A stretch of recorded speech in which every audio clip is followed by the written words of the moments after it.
There's a dangerous situation occurring in Chernobyl that requires close attention. Scientists and biologists have been studying the dogs in Chernobyl for the past 30 years, and their findings indicate that swift action is needed globally to address the potential disaster that could result.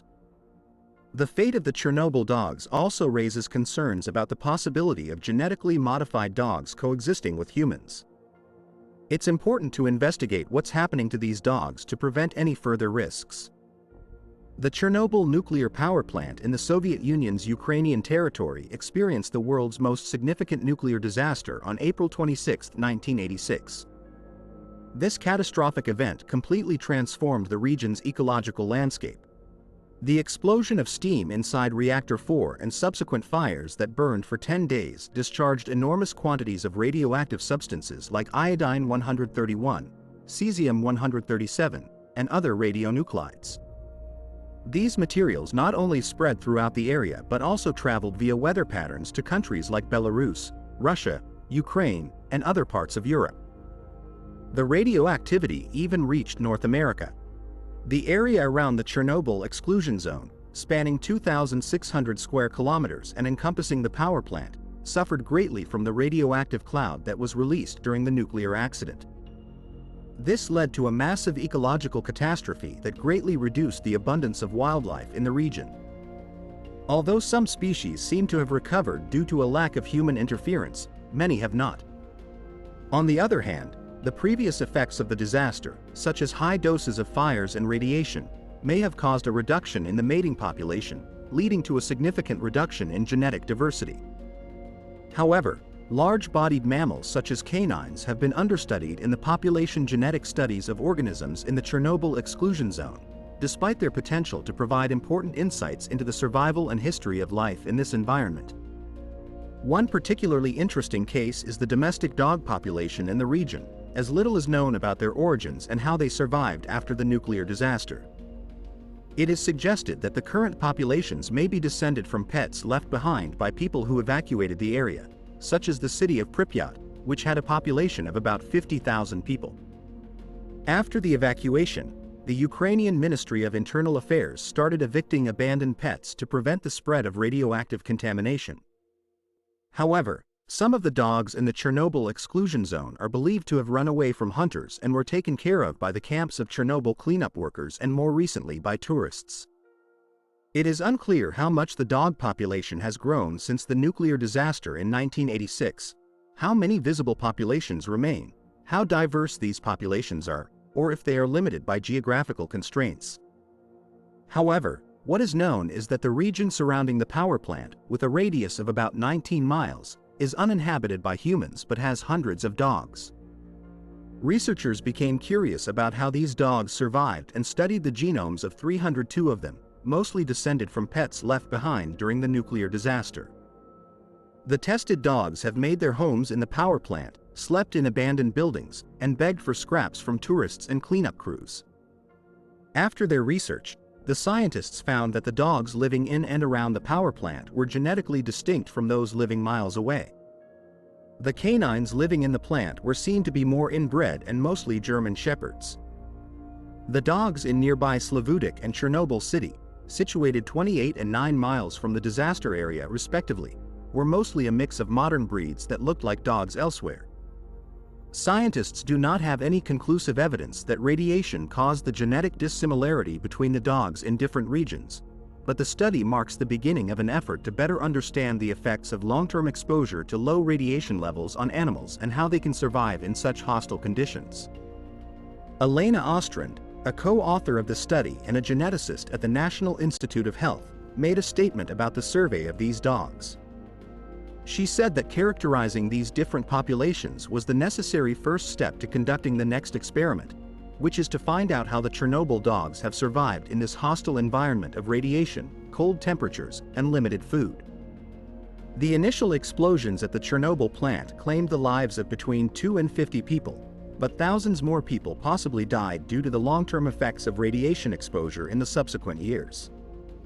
To better understand the impact of the Chernobyl disaster on animals, researchers studied the genomes of 132 dogs living near the power plant and 154 strays in nearby Chernobyl City.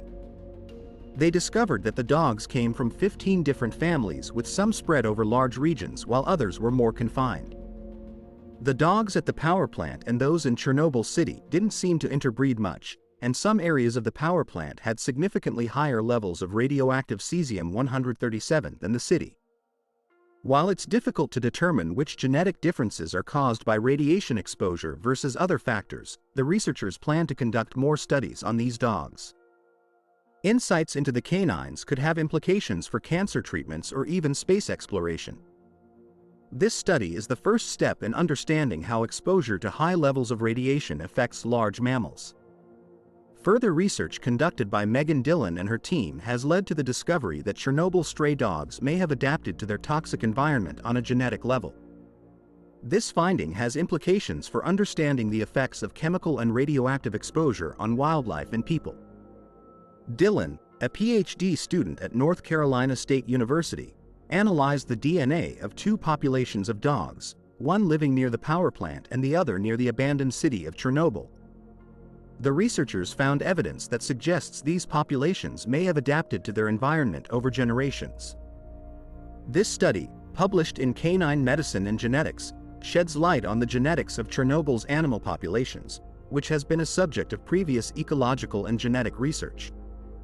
In the study led by Megan Dillon and her colleagues, it was found that there are over 500 dogs living in the area surrounding the Chernobyl nuclear power plant in Chernobyl city. These dogs are believed to be the descendants of pets left behind during the evacuation in 1986, and their population has been growing since then. The researchers are interested in understanding how these dogs have adapted to survive and thrive in such extreme environmental conditions. By studying the genetic and health impacts of radiation and chemical exposure in these dogs, they hope to gain a broader understanding of how environmental stresses can affect human health.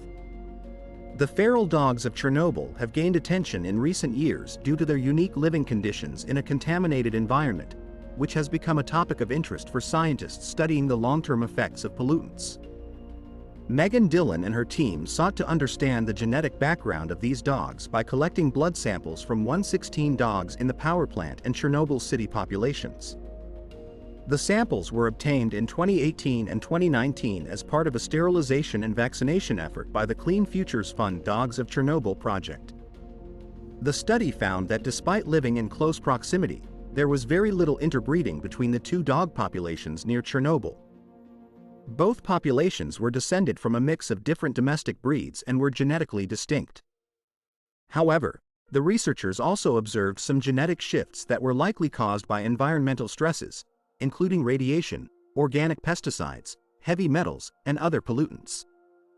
These shifts affected genes related to immune response and DNA repair, which may be linked to exposure from the nuclear disaster. Further research is needed to confirm whether the genetic changes observed in the stray dogs suggest that they have genetically adapted to the harsh conditions of their environment over time. To investigate this further, Dillon and her team plan to continue studying the genomes of these dogs, as well as collaborating with other researchers who are also studying them. The goal is to identify any genetic variations that may have been caused by prolonged exposure to radiation and other pollutants, and that have been maintained in the population through selective pressures. In the study, Dillon and her colleagues aim to establish further evidence to evaluate the extent of local adaptation in the unique population of dogs living in the Chernobyl area. Their long-term goal is to develop measures of the impact of prolonged exposures to radiation and non-radiation toxic exposures on these dogs, which could advance our understanding of the genetic effects of such exposures on both animals and humans. The findings of this research could also be applied to understanding the adverse health effects of other environmental disasters. Further studies with these canine populations will be conducted to gain more insight. As for whether these dogs pose a potential danger to our world in the near future, it remains to be seen and is open to discussion in the comments section.